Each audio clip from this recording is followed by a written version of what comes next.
Welcome to the Jenna Ellis Show, sponsored by Legacy Precious Metals. There has never been a better time to invest in precious metals. Visit legacypminvestments.com. That's legacypminvestments.com.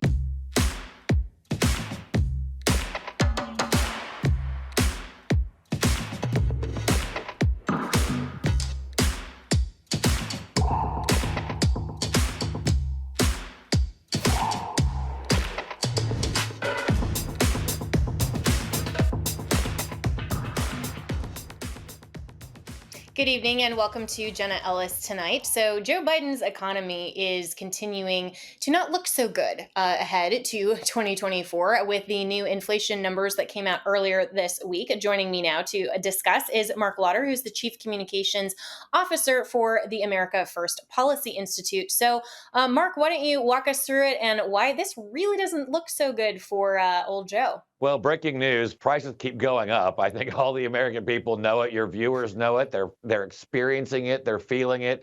And the report that came out this week just underscores once again another month of inflation higher than expected. Actually, it's going back up. It was the highest that we've seen since September.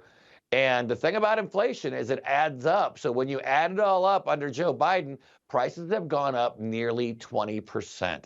They're over 20% for groceries. Auto insurance is over 20%. Rent, utilities, electricity is up nearly 30%. I mean, this is the reason why people are falling behind. And I think one of the biggest reasons why 2/3 of the American people think America's headed in the wrong direction. Yeah, and absolutely it is. And I think that regardless of political party or who you support, no American goes to the store, they look at their utility bill and they think, oh, everything is fine. And isn't it great under Joe Biden? But contrast that to the life that we all had under President Trump. Again, regardless of party, regardless of partisan politics, we all have to admit we were better off under Donald Trump. And so, how can the Trump campaign, from a policy standpoint, use this to their advantage to remind people, yeah, it actually was better from 2016 to 2020? Well, that's the greatest thing is that they don't really have to do that much reminding because it's so bad right now. People remember that it was better under Donald Trump. But all they have to do is tell people, open your eyes when you're at the grocery store, when you're at the gas station. And these prices are not getting better. They continue to go up. Look at if you try to go out and get a mortgage for a new house, if you want to upgrade or maybe buy your first house. I think it's one of the reasons why you see so many people in traditional Democratic voting blocks are basically jumping ship and they're coming back over to Donald Trump because they're basically asking themselves that easy question. Are things more affordable under Donald Trump than they are right now? Yes. Is the border more secure right now than it was under Donald Trump? No. Is the world at war right now that was it under Donald Trump? No. I mean, you can go down the list of all these things that were the matter to the American people, and they're going, I feel less safe. I'm less prosperous. Things aren't affordable. They used to be. Let's go back to what worked. Yeah, and I saw a headline earlier in the week that said that Joe Biden is now considering actually closing the border. And I'm thinking, yeah, after 3 years of just wildly letting in everybody that he wants, now he's looking at an election year and thinking, oh, I got to do something. But nobody really believes him, of course. But is Donald Trump actually getting credit by the average person who's not already in his camp and not already supporting them? I mean, some of the independents, moderates, and even some of the disaffected Democrats, is he really getting credit for what he accomplished in 2016 to 2020 when we had a better life, or people just saying, well, that's for various other reasons and it really wasn't because of Trump, and this now, this is shrinkflation, it's all of this other nonsense, it's not really Joe Biden. Yeah, I actually think he is. I've seen a lot of polling here in recent months where people, when they're asked their view of the country under Donald Trump versus the country under Joe Biden, when it comes to the economy, the border, the inflation, they're saying they were better off or things were better under Donald Trump than they were under Joe Biden. Now, the job for the campaign, seal the deal and take that I was better off to I will vote for. And that's where the campaign finds itself right now. But We talk a lot about the fundraising. Obviously, there's been a lot of news about fundraising here in recent weeks. I'll tell you, Joe Biden needs every dollar he can get because his campaign is trying to sell a lie to the American people that you are better off. The border is more secure. The world is not at war. When all they have to do is open up their eyes and they can see that none of that is true. Yeah, don't believe your lying eyes. I mean, that's always been the rhetoric from the left, and they never want to take responsibility for how terrible their policies are. But let's fast forward to 2024, and assuming that Donald Trump is reelected, and we all, of course, as conservatives, hope that he is as the GOP nominee.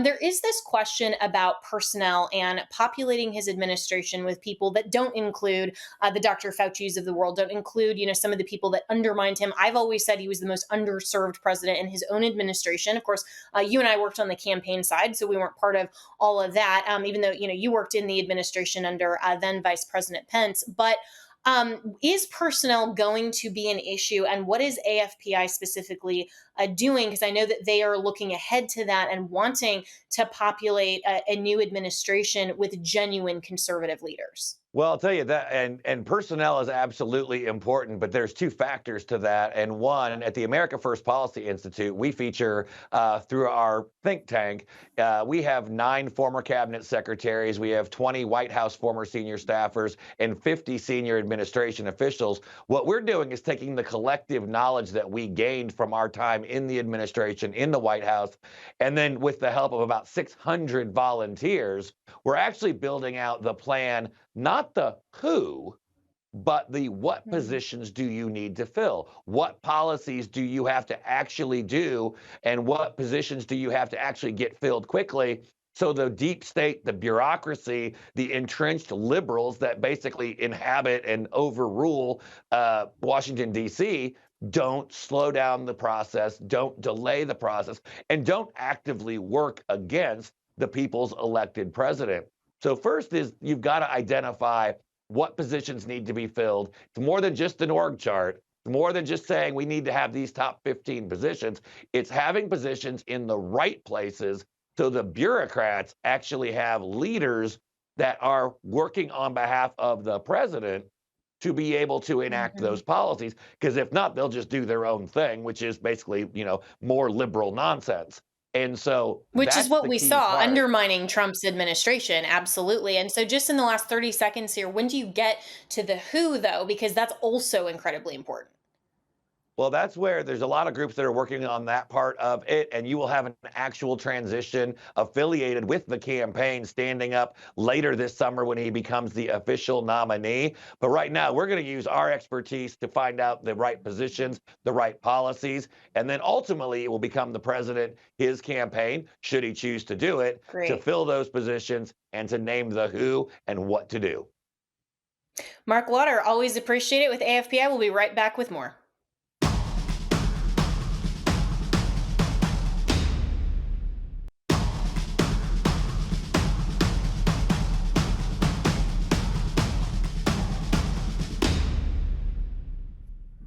Well, in one of the dumbest headlines that I have seen all week, in fact, maybe even all year, and it's only April, this coming from Salon magazine, which has a lot of dumb headlines, actually.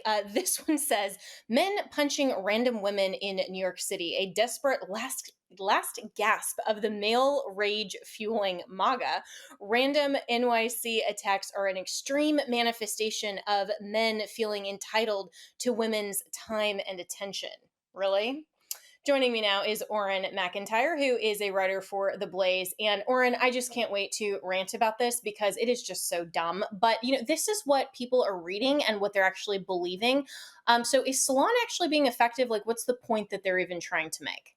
I think a lot of people probably forgot that Salon existed at this point, but sadly, their article is part of a long history of the left doing exactly this. We all, of course, know about Jussie Smollett, and This Is MAGA Country, where he pretended he was attacked by a bunch of white racist MAGA supporters in the middle of Chicago for attention. Same thing happened in San Francisco when a number of Asian women and other Asian people were being attacked by African American men, and they blamed it on white supremacy, and that was the reason that they were getting punched in the face. The left has exactly one narrative, and they have exactly one enemy. white Christian men are the problem and getting rid of them is the solution. And so they have to be blamed for everything at every time. It doesn't matter what the actual evidence shows, you always filter every problem through this lens. Yeah, I'm surprised that they didn't refer to a Subway sandwich or, having some noose hanging somewhere. I mean, this is just the stupidity, though, of trying to blame the rising crime just on the white Christian male and, of course, on MAGA, because the right always has to be the extremist. When really, when we're seeing the rising crime in New York City, I think this is blamed on rising drug use, the lack of prosecutions that the state and the city of New York are not enforcing, and a lot of other leftist policies that are contributing to all of this brutality that we're seeing. I mean, we're seeing so many more headlines than we used to, and yet for some reason, Salon and others of the left never want to look at their own policies. They always just want to suggest that this is, of course, because of the right wing extremism, but every white Christian male that I know, and I actually know a lot of them, and just Christians in general, were the law abiding, peacekeeping, guns for self protection and for doing justice and good in terms of our worldview. And so, why the left just can't take responsibility for anything that their policies actually contribute to? Oh yeah, no, this is exactly the world they asked for. This is exactly the world they manufactured. One of the councilwomen in New York cried out in a tweet, "Where are all the good men? Why aren't they out protecting women?" And the answer is, you put them in jail. Just look at Daniel Penny, who attempted to protect people on the subway. Look, the message was sent. Daniel Penny went to jail. He's facing manslaughter charges because he's a white man who tried to protect people against someone who was an African American and ended up, unfortunately, suffering consequences. Whenever you threaten people, you end up taking your life into your own hands. And what we learned is that in a public situation, if someone tries to protect the people around them, they go to jail. So guess what? All the good men got the message and they stopped protecting people. And this is what always happens when you put masculinity on trial, when you try to get rid of masculinity. What happens is not that things get less violent, that they get more violent, because the only thing that stops a bad man is a good man. And when you tell men in general to step away from protecting women, from standing up, from being strong, and they listen, this is exactly what you should expect.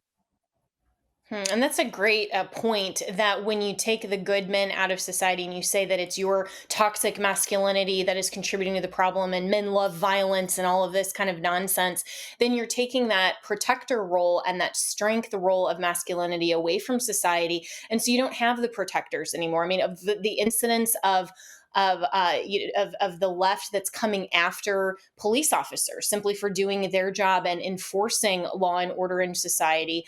And of course, are there a few bad apples? Absolutely. But that doesn't mean that law enforcement in general, that we shouldn't back the blue. But that's exactly what the left is trying to do. And we also are seeing this worldview, Auron, of a lot of leftists that are suggesting that somehow when you are part of an oppressed class, like the transgender nonsense, for example, then automatically that makes you a victim. And so, therefore, when you are actually violent, like, for example, the shooter in Nashville, well, somehow they still made that shooter the victim. And so, violence is okay as long as you are the oppressor class in their worldview. And so, we're seeing, I think, a rise in the absolute barbarianism of our culture that is only incentivized by these leftist propositions.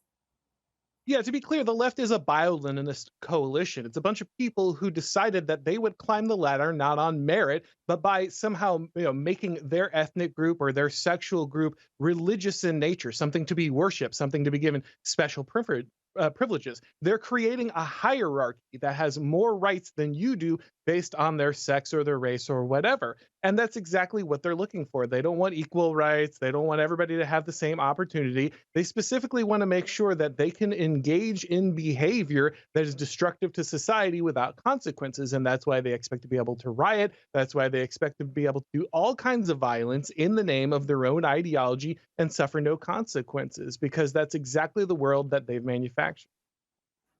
Yeah, and we saw this very clearly in 2020 with all of the BLM riots and all of the destruction of property in cities and burning down buildings. And there were very few people that suffered any consequences for those acts. And yet you fast forward to January 6th, and of course there were people that if they committed criminal acts, they should be prosecuted, but they were over prosecuted in a lot of instances. And so you see this divide that if the ideology is acceptable to the left, then it doesn't matter what acts of violence you commit. And if you are a MAGA supporter, or if you are a conservative, or your ideology conflicts with the left, then you will have the maximum possible prosecution and punishment. And that's not the way that law and order is supposed to work. And this is why, just as a lawyer, I don't think that we should even have so-called hate crimes on the books, because it just matters the act itself, not necessarily the motivation. That can go to conviction and proof of the crime, but it shouldn't matter the underlying motivation. If what you did was a criminal act, it doesn't matter if you're BLM, it doesn't matter if you're a conservative. So we got like 20 seconds left, and sorry about that, but go ahead with your response. Yeah, it's exactly the case. You make everything criminal and then you rule in the state of exception. Only the people who follow the state ideology get the exception. All the enemies of the state get the full weight of the law. Yeah, really well said. And I hope that people will not read Salon and HuffPost and all of these other ridiculous leftist spin, but I do just kind of for fun and to rant about it on this show. So we'll be right back with more here on Jenna Ellis Tonight.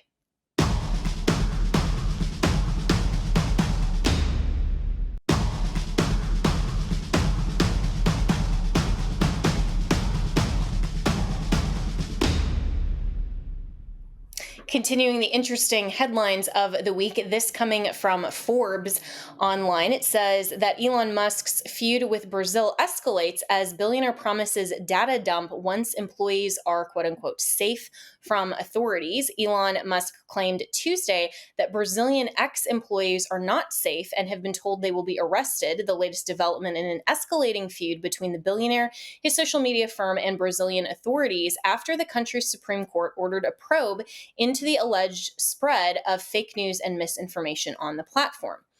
We need to get our employees in Brazil to a safe place or otherwise not in a position of responsibility, Musk said in a post on X, the social media platform formerly known as Twitter. Musk claimed ex-employees, quote, have been told they will be arrested, unquote, but did not give further information or say where the warning came from. Auron Macintyre with The Blaze is back for this segment to talk about this really interesting story. So, Auron, what's going on in Brazil? Well, this all started with the showdown between Bolsonaro and his opponent, now the new president of Brazil, Lula da Silva. And what happened is that da Silva had been a president for 2 terms prior, but had been convicted in a scandal between the gas company in Brazil and a money laundering scheme that he was involved in. Bolsonaro was kind of the Trump candidate of Brazil. He was there to go ahead and show that the deep state was corrupt, that everybody was part of this bureaucracy, and he was there to break through and clean up the swamp in that area. They wanted to go ahead and censor him. The social media was a very effective platform for Bolsonaro, and so the government had been using that to try to break that down, try to go ahead and censor people who supported him and keep him from pushing back against the corrupt oligarchy there. And so X is coming back, and they're really worried that the social media could once again be a weapon to unseat the Da Silva, who has been returned to the presidency there. And so they want to make sure that X cannot pass mis and disinformation. Very similar storyline that we're seeing with Trump in the United States. So they want to crack down on Elon, and they're threatening him. They want him to do the censorship. He's refusing, and they're saying that they'll take action, including opening investigations into him. Wow. I mean, this is clearly election interference, as you're describing this. And, it's really shocking what the left gets away with. And some of these people that are against free and fair elections, when they talk about so-called misinformation or disinformation, because, what's being posted online that they want to censor, just things that are pro-Bolsonaro.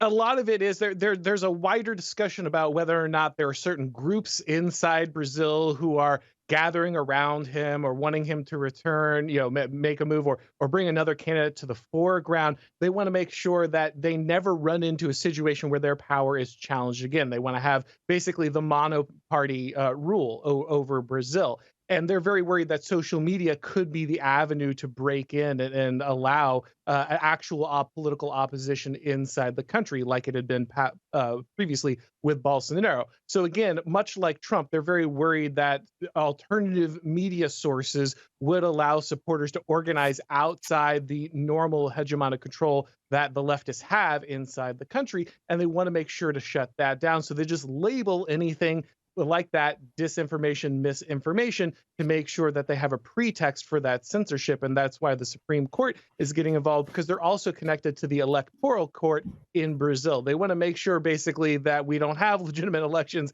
in that country, just like many on the left want to make sure that we don't have legitimate elections here in the United States. Wow, it's so ridiculous that we're seeing this all across the world, and Brazil doesn't have the same protections that we do here in the United States, or at least should, and that appeal to the text of the First Amendment and the right to freedom of speech and freedom of the press and so forth. But really, when we're talking about a public forum, this is the advantage of the modern world of social media, that you can see that there are other thoughts and there are other ideas out there, and you don't have to go and secretly meet in the pubs like the founders used to, and try to gather in a literal public square.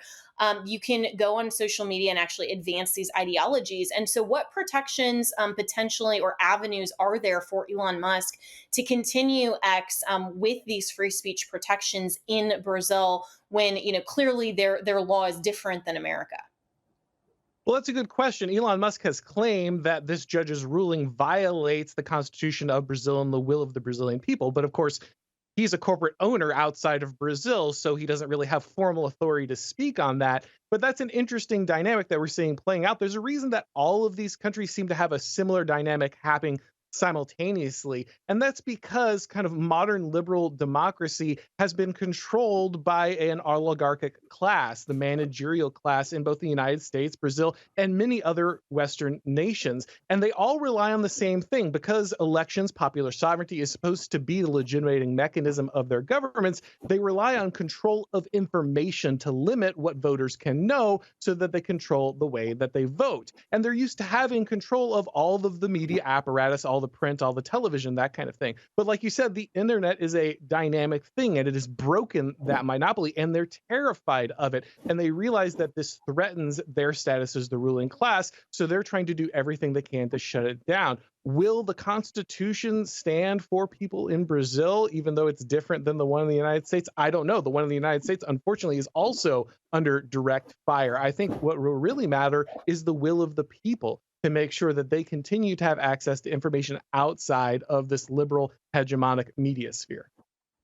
Yeah, and access to a free and fair ballot as well. I mean, we're seeing even in nations like Ukraine with President Zelensky just suggesting that he wants to cancel the election because this isn't a good time to hold an election. I mean, imagine if Biden, or especially if Trump had said that in the midst of the pandemic in 2020. I mean, the nation would have absolutely gone ballistic. And yet somehow for these oligarchs, that kind of rhetoric is completely okay. And so we're seeing a lot of these same issues that are in the United States, like you said, Auron, popping up all over the world. And it really is ultimately a power struggle between those who are the petty tyrants who want to stay in authority versus allowing the will of the people to prevail, and those elements of democracy that, at least here in the United States, are embedded in our constitutional republic. And I think that's why it is so important to ensure that we consistently protect our U.S. Constitution as well, and all of the freedoms and liberties that it provides. But we're already out of time, and I so appreciate that, Auron. Everyone can follow Auron Macintyre on The Blaze and read everything that he writes, because I always really appreciate your commentary as well. And we will be right back with more here on Jenna Ellis Tonight.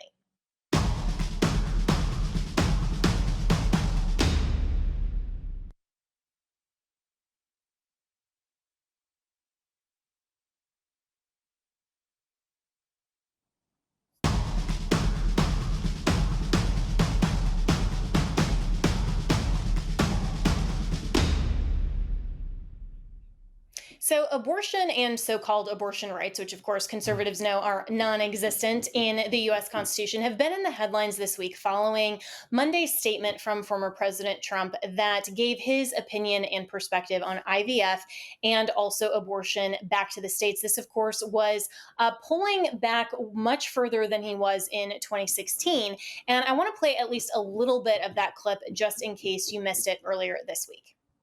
Under my leadership, the Republican Party will always support the creation of strong, thriving, and healthy American families.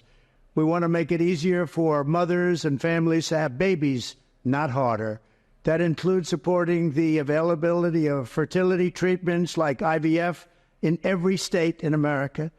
Like the overwhelming majority of Americans, including the vast majority of Republicans, conservatives, Christians, and pro-life Americans, I strongly support the availability of IVF for couples who are trying to have a precious baby. What could be more beautiful or better than that? Today, I'm pleased that the Alabama legislature has acted very quickly and passed legislation that preserves the availability of IVF in Alabama. They really did a great and fast job. The Republican Party should always be on the side of the miracle of life and the side of mothers, father, their beautiful babies, and that's what we are. IVF is an important part of that, and our great Republican Party will always be with you in your quest for the ultimate joy in life. Many people have asked me what my position is on abortion and abortion rights, especially since I was proudly the person responsible for the ending of something that all legal scholars, both sides, wanted and, in fact, demanded be ended. Roe v. Wade. They wanted it ended. It must be remembered that the Democrats are the radical ones on this position because they support abortion up to and even beyond the ninth month. The concept of having an abortion in the later months and even execution after birth, and that's exactly what it is. The baby is born, the baby is executed after birth, is unacceptable, and almost everyone agrees with that. My view is now that we have abortion where everybody wanted it from a legal standpoint, the states will determine by vote or legislation or perhaps both, and whatever they decide must be the law of the land, in this case, the law of the state. Many states will be different. And joining me now is Father Frank Pavone, who is the founder of Priests for Life. And of course, Frank, former President Trump went on to say that, he does take some of those exceptions to abortion and basically, said, hey, this is now a state issue and doesn't want to touch it on the federal level. As someone who has advocated so ardently for pro-life, what was your response to this statement? Well, as someone who's running for the presidency of the United States at this particular moment in the abortion battle, I think he said the best he could say in terms of, I put it, Jenna, in the historical framework of when our country was founded, the adoption of the Constitution relative to slavery. Now, our founders did not make the Constitution explicitly an anti-slavery document. They did not demand of the states that they wanted to ratify that Constitution, an anti-slavery position. Why not? Well, not because they thought slavery was okay, but because they realized that had they gone down that road, it would have never got the Constitution adopted. So the historical reality was they said, look, let's get this nation started. Let's get this Constitution in place. And then, in fact, what happened was that the Constitution ended up being the very mechanism by which slavery was ultimately ended and abolished. I think there are some similarities with where we are right now. The nation is obviously deeply divided on abortion.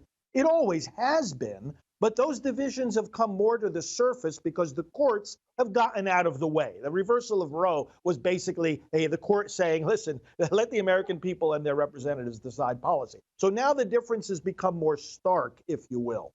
And I think what President Trump is thinking here and saying is that whereas the founders had a country to start, we have a country now to save. And let's flesh this out just a little bit more. When he says we have to save this country, the Democrats are literally attacking not only the right to life of these babies, They're attacking free and fair elections, freedom of speech, freedom of religion, freedom of assembly, freedom to be pro-life. They're throwing pro-lifers in jail. We see the weaponization of government on every front. They're trying to imprison their political opponents. They don't believe in America. So I think what we as a pro-life movement are thinking right now is, you look, or President Trump is saying, you step back and you say, if we can save this country right now, we can save the very mechanisms by which we can become more pro-life, both in principle and in policy, under a second Trump administration. Well, and that's a great perspective. I have a little bit more cynical view, which is that, President Trump is just appealing to the moderate voters in order to get elected. And, do you really think that anyone is going to be convinced and say, okay, because he's taking this more moderate position, now I'm going to vote for him where I wasn't going to previously if he had kept with his stance in 2016, which was more definitively pro-life? I think that you have right now the scenario of the Democrats being so overtly extreme, even more than they were back at that time. With the bills they've introduced, you eliminate all restrictions, all limitations on abortion, and the way they've been bringing it front and center, setting up national hotlines for abortion, going on reproductive freedom tours, as the vice president has been vice president visiting an abortion clinic. On and on it goes. I think that there are voters out there. In fact, we just did a poll. Maybe I didn't share it with you yet. Priests for Life McLaughlin poll, where we asked this question. We said to voters, look, and this was across the board, Democrat, Republican, pro-life, pro-choice. We said, look, here's a choice. A candidate says, I'm for abortion rights without limit, which of course is the Democrat position.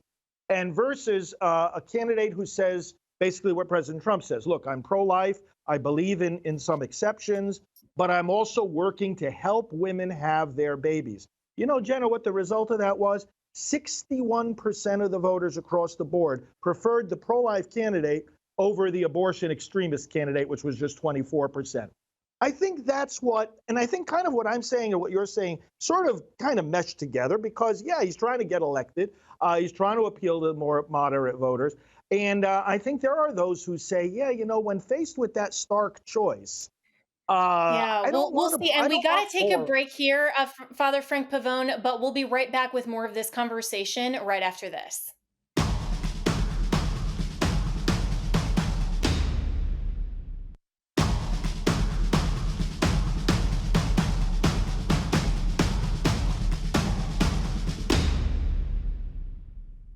Well, now that abortion is front and center in the national debate with former President Trump's statement on Monday, continuing my conversation with Father Frank Pavone, who is the founder of Priests for Life. And right before the break, Father Pavone, you were talking about this study and saying that how more evangelicals, I think, are going to to vote for some of these policies. But we actually saw kind of the inverse of that in places like Iowa and Ohio that have had some of these measures on the state level, and they've been overwhelmingly rejected. What do you think and attribute that to in terms of saying, we are the next pro-life generation and all of these things that pro-life advocates have been hopeful for that we really haven't seen materialize with legislation so far? Yeah, we actually, you look at legislation and you look at these ballot initiatives, and as you know, they're two very different processes. The supporters of abortion very much prefer the ballot initiatives. I call it soundbite voting. You got one day, or you may have early voting, of course, but you've got one vote essentially by the people. And what do they understand about these amendments? Well, it might not be any more than the soundbite they heard or the headline they read. And the other side is much better at lying than we are. And sometimes they're better at lying than we are at telling the truth. So these initiatives, as we've studied, and you see some post-vote polling, people don't understand what they're voting for in large measure. And it's not hard. And in fact, this is one of the things our founders were concerned about. It's not hard to whip up a frenzy, especially in the aftermath of the Dobbs decision. The other side is very, very angry, very, very agitated. So, we see these ballot initiatives popping up. My challenge to them is, listen, legislatures are open for business. If you want to expand access to abortion or so-called abortion rights in a particular state, why not introduce a bill? The reason they don't want to do that most of the time is that you introduce a bill, then what do you have? You have hearings, you have evidence, you have questions and counter questions, you have analysis, you have amendments, you have lobbying going on. And it's like a process whereby what's being proposed is put under much more of an extensive and public microscope than a ballot initiative that, you know, people are voting on in one day. I think we're going to do better with these ballot initiatives in the 2024 cycle. One reason being that it is a presidential election. So many more people are going to come out to vote. Another reason, of course, because President Trump is on the ballot, he's going to bring out a lot of unlikely voters. And by and large, they're going to benefit more the pro-life side than the pro-choice side. Well, let's hope. And, if that's the case, then every state possible needs to get some of these pro-life initiatives on the ballot. But let's turn in the last few minutes we have with you, Father Frank Pavone, to the IVF portion of the conversation, because President Trump talked about this, of course, in the wake of the Alabama Supreme Court decision that all of us lauded who are pro-life, to just say, this was all about the safekeeping of embryos, which are microscopic life. I mean, this is life. We believe that life begins at conception. And so that part of the conversation, I think, was interesting, that he made it a point specifically to say that we want to provide and continue to provide IVF access for couples, but we also do need to do that carefully. The pro-life position, of course, is not that we can just, create a bunch of embryos and then discard them, because that really is a method of abortion. And so what did you make of that portion of Donald Trump's statement when he's talking just about IVF access, but not really getting down to some of the policy? Yeah, exactly. Well, I think he's first of all trying to take away a battering ram from the Democrats. They want to focus on things like this. Again, to their message is, look how extreme these Republicans are. And I like the fact that, even though, obviously we have a different moral position on IVF, we don't think it's a moral thing to do for a couple of different reasons. But what I like is he's saying, hey, listen, I'm on the side of life. Families want to have a baby. I want to help them have a baby. The promotion of IVF is part of a bigger picture of policies that I think we're going to see a lot of, that will make it easier for a mom who wants a baby to have a baby. Most Americans would want IVF available. Most Americans would also want other measures in place that simply make it easier to have a baby. Yeah, and you're right, absolutely, that there are different methods of IVF that pro-lifers would not support. There are some methods, of course, if it's between the spouses, the man and the woman, and they only create enough embryos that all of them are implanted. There are some moral ways, of a very few, to utilize IVF, but of course, that's not traditionally or historically what IVF has been used for, especially when you're talking about surrogacy for same-sex couples and all of these different ways, and eugenics, and abilities to then test the embryo, see what kind of hair and gender selection and eye color and all of these things.